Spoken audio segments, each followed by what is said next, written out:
Hi, I'm trying out new diapers and have now made 90 diaper test videos. I have noticed several developments that I would like to present to you in this video.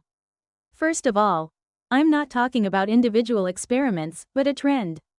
So something has already spread a bit and it looks like it's here to stay. I think Velcro is still rather weak at the moment, but it is a trend that is here to stay. Diapers is the only brand that relies entirely on Velcro. The others are dominated by plastic adhesives and almost all are reclosable. But I see several manufacturers starting to include at least one Velcro diaper in their range. The most recent example is LNGU with the Little Melody. But others like Rears also invested in Velcro diapers some time ago, for example with the Barnyard.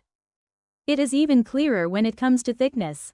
Many of the new diapers that have been released recently have a high empty weight. This not only makes you feel well wrapped up. Thicker diapers usually also hold more liquid before they leak. Some manufacturers even try to cheat. Rears has changed the measurement method so that the theoretical absorbency is higher. Kiddo is also suspected that the promised 25% improvement only exists on paper. I hope this cheating does not become a trend. You should therefore take a closer look and view advertising even more critically than you already do. Thinner diapers are still around and have a right to exist. But we don't expect to see many new ones. While many of you will certainly welcome thicker diapers, this also has a negative effect. Prices are rising. Not all of them are the same, and of course it's not just due to the thickness, which requires more material.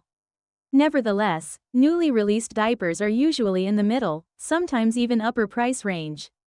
Just like in the supermarket, some try to hide the high prices. For example, the new Omutsu Perfection contains only 8 diapers per pack. Previous models from this manufacturer contained at least 10, some even up to 16 diapers. In addition to price increases, some simply want to make more profit.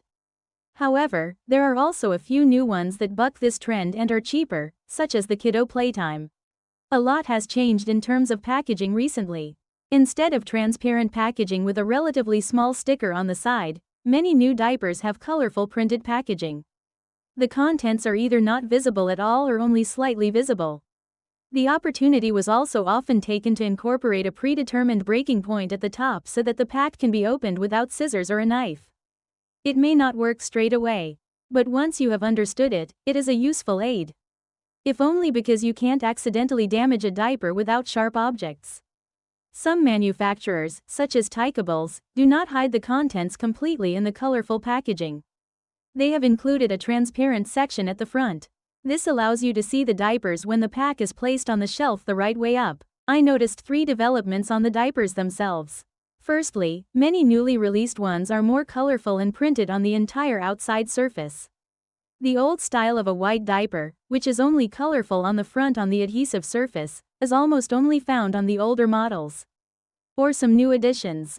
Also new is the trend towards wetness indicators that show when the diaper is wet and should perhaps be changed soon. This is standard in the medical sector, but has not been seen so often in the ABDL sector for a long time. It is more common with the new diapers. Diapers is currently at the forefront.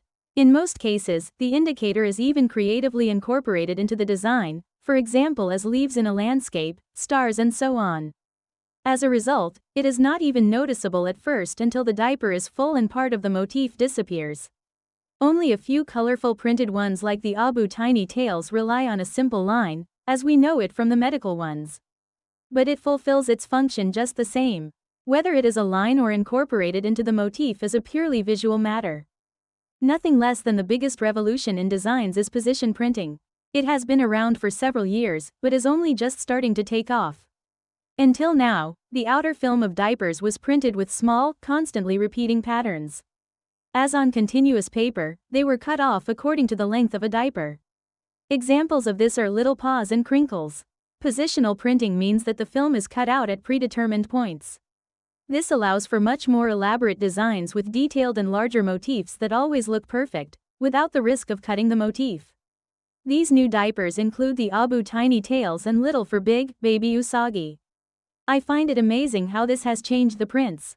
Compared to the classic ones, which had to be cut off at random points at the back and front, the ones produced in the new print look like works of art. Are all these trends new to you? Or were some of them familiar? What trends could change the ABDL sector next? Feel free to write it in the comments. Stay dry, see you next time.